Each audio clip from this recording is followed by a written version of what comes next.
Les frères Grimm, le fidèle Jean. Il était une fois un vieux roi qui tomba malade.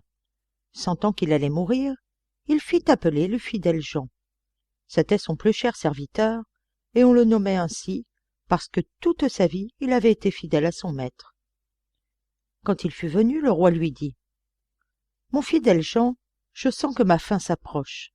Je n'ai de soucis qu'en songeant à mon fils. Il est encore bien jeune. Il ne saura pas toujours se diriger. Je ne mourrai tranquille que si tu me promets de veiller sur lui, de l'instruire de tout ce qu'il doit savoir, et d'être pour lui un second père. » « Je vous promets, répondit Jean, de ne pas l'abandonner. Je le servirai fidèlement, dût-il m'en coûter la vie. »« Je peux donc mourir en paix, dit le vieux roi. Après ma mort, tu lui feras voir tout le palais, toutes les chambres, les salles, les souterrains, avec les richesses qui y sont renfermées.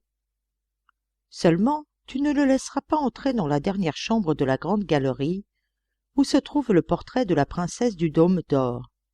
Car s'il voit ce tableau, il ressentira pour elle un amour irrésistible qui lui fera courir les plus grands dangers.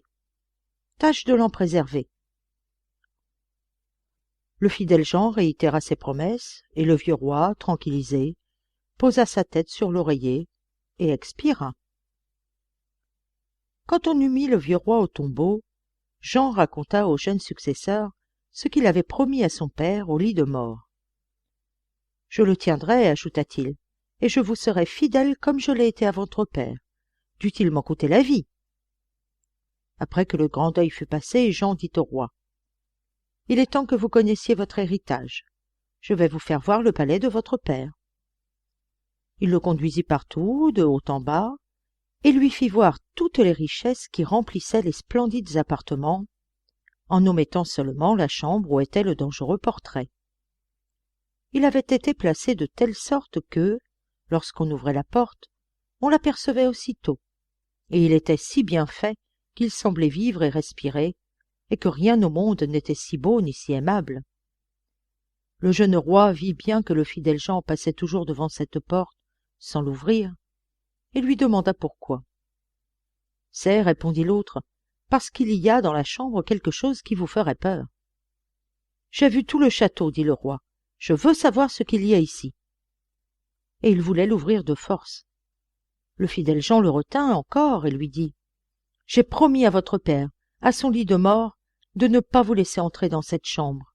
Il en pourrait résulter les plus grands malheurs pour vous et pour moi. »« Le malheur le plus grand, répliqua le roi, c'est que ma curiosité ne soit pas satisfaite. Je n'aurai de repos que lorsque mes yeux auront vu. Je ne sors pas d'ici que tu m'aies ouvert. » Le fidèle Jean, voyant qu'il n'y avait plus moyen de s'y refuser, alla, le cœur bien gros et en soupirant beaucoup, chercher la clé au grand trousseau. Quand la porte fut ouverte, il entra le premier, tâchant de cacher le portrait avec son corps. Tout fut inutile. Le roi, en se dressant sur la pointe des pieds, l'aperçut par-dessus son épaule.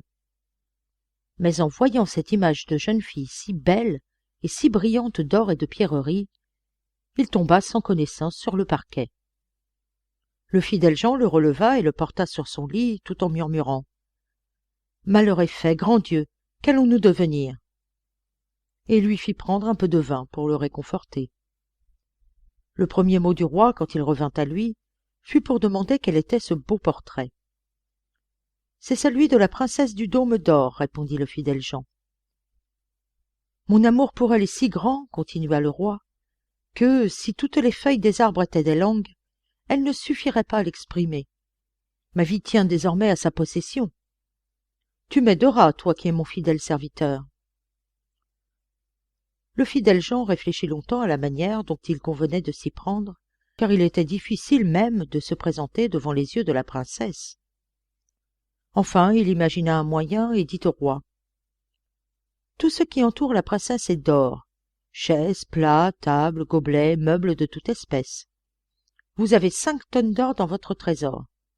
Il faut en confier une aux orfèvres pour qu'ils vous en fassent des vases et des bijoux d'or de toutes les façons, des oiseaux, des bêtes sauvages, des monstres de 1000 formes.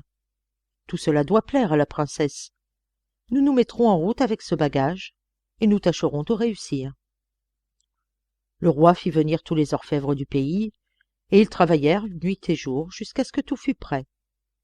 Quand on eut chargé un navire, le fidèle Jean prit des habits de marchand, et le roi en fit autant pour que personne ne pût le reconnaître. Puis ils mirent à la voile et naviguèrent jusqu'à la ville, où demeurait la princesse au dôme d'or. Le fidèle Jean débarqua seul et laissa le roi dans le navire. « Peut-être, lui dit-il, ramènerai-je la princesse. Ayez soin que tout soit en ordre, et que les vases d'or soient exposés, et que le navire soit paré et en fête. » Là-dessus, il remplit sa ceinture de plusieurs bijoux d'or et s'en rendit directement au palais du roi. Il vit, en entrant dans la cour, une jeune fille qui puisait de l'eau à une fontaine avec 2 seaux d'or. Comme elle se retournait pour s'en aller, elle aperçut l'étranger et lui demanda qui il était. « Je suis marchand, répondit-il. Et ouvrant sa ceinture, il lui fit voir ses marchandises. « Que de belles choses !» s'écria-t-elle. Et posant ses seaux à terre, elle se mit à considérer tous les bijoux les uns après les autres.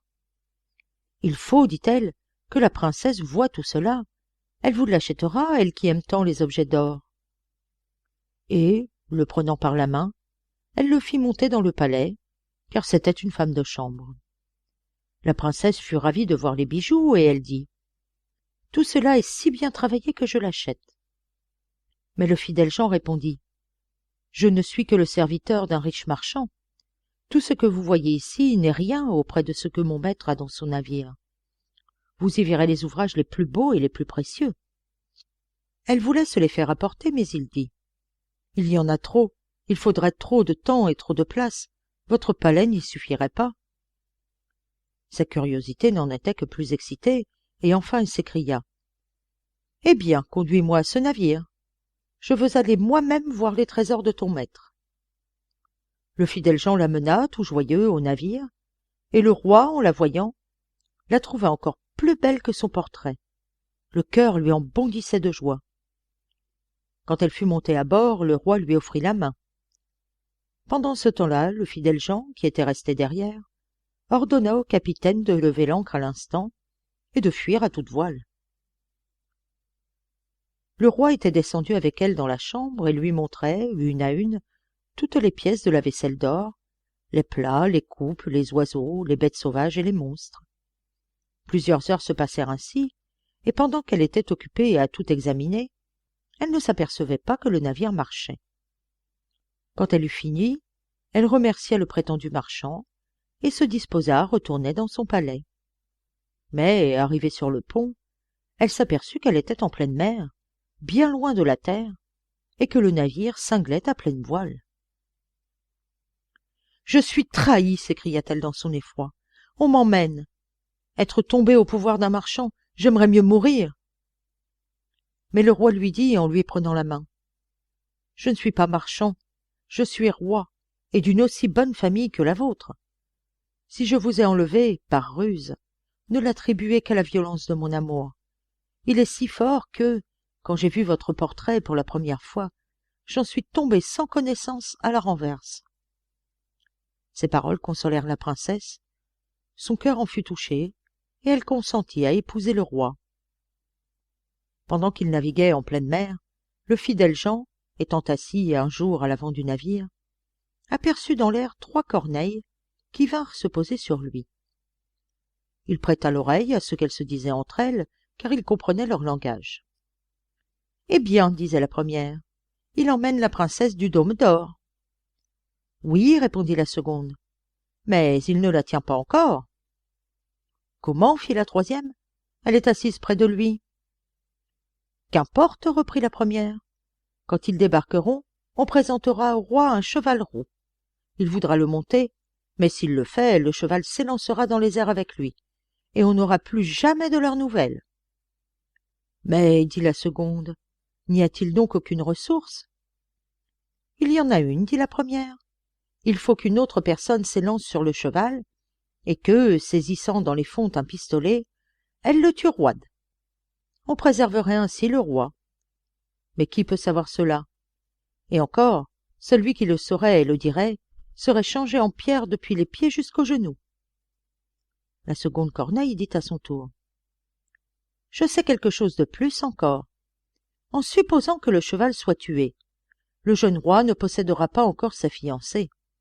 Quand ils entreront ensemble dans le palais, on lui présentera, sur un plat, une magnifique chemise de noces qui semblera tissée d'or et d'argent. Mais elle n'est réellement que poids et soufre. Si le roi la met, elle le brûlera jusqu'à la moelle des os. N'y a-t-il donc aucune ressource, dit la troisième. Il y en a une, répondit la seconde. Il faut qu'une personne munie de gants saisisse la chemise et la jette au feu.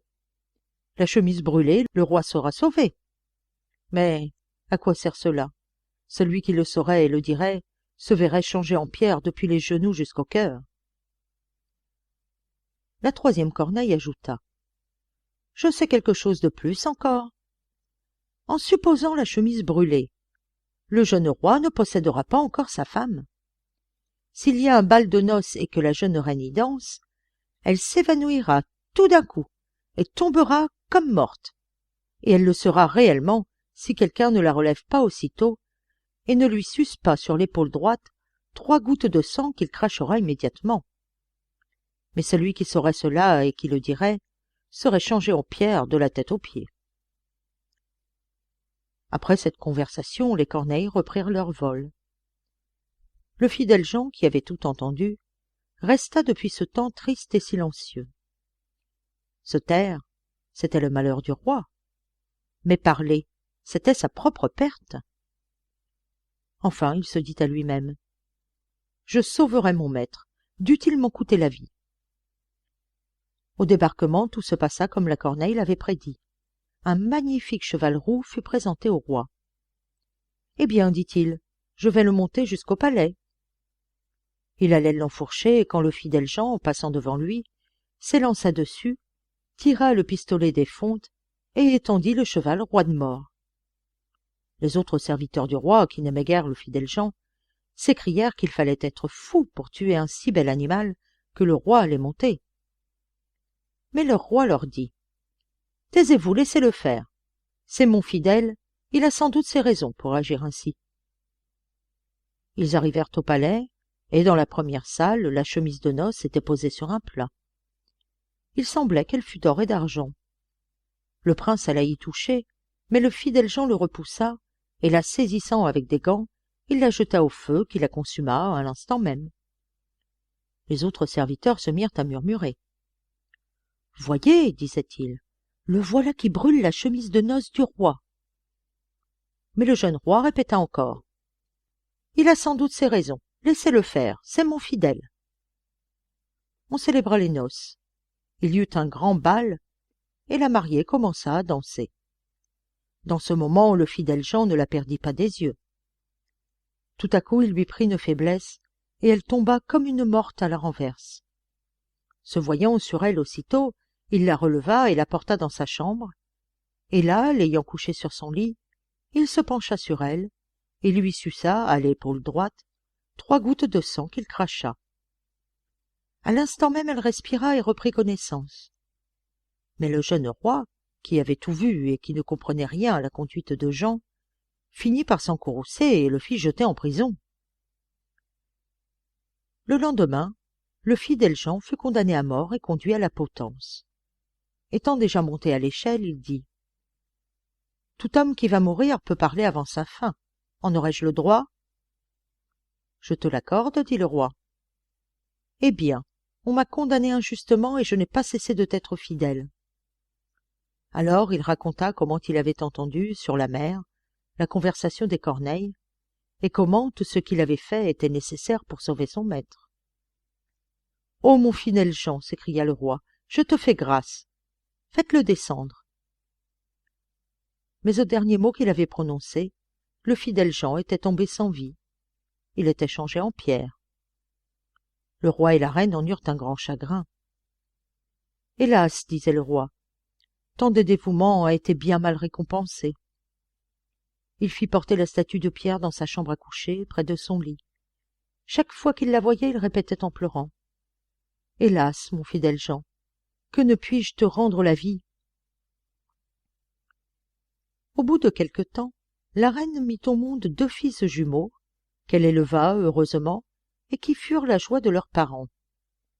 Un jour que la reine était à l'église et que les 2 enfants jouaient dans la chambre avec leur père, les yeux du roi tombèrent sur la statue, et il ne put s'empêcher de répéter encore en soupirant: « Hélas, mon fidèle Jean, que ne puis-je te rendre la vie ?»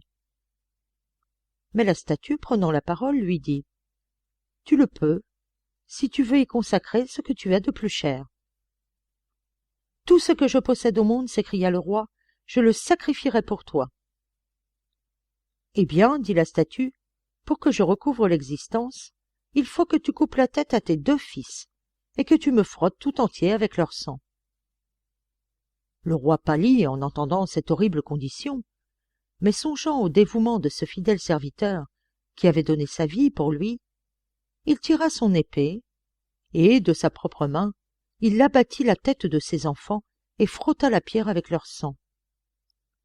À l'instant même, la statue se ranima, et le fidèle Jean apparut, frais et dispos, devant lui.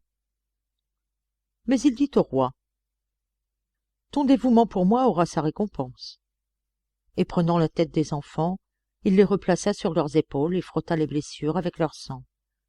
Au même moment, ils revinrent à la vie et se remirent à sauter et à jouer, comme si rien n'était arrivé. Le roi était plein de joie. Quand il entendit revenir la reine, il fit cacher Jean et les enfants dans une grande armoire.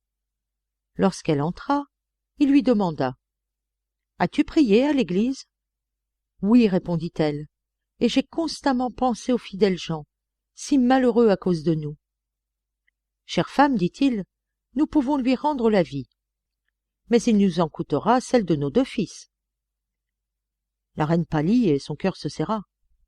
Cependant elle répondit: « Nous lui devons ce sacrifice à cause de son dévouement. » Le roi, charmé de voir qu'elle avait pensé comme lui, alla ouvrir l'armoire et fit sortir le fidèle Jean et les 2 enfants. « Dieu soit loué, ajouta-t-il, il est délivré et nous avons nos fils. » Et il raconta à la reine tout ce qui s'était passé. Et ils vécurent tous heureux ensemble jusqu'à la fin. Lu par Sabine pour audiocité.net, sous la licence Art Libre.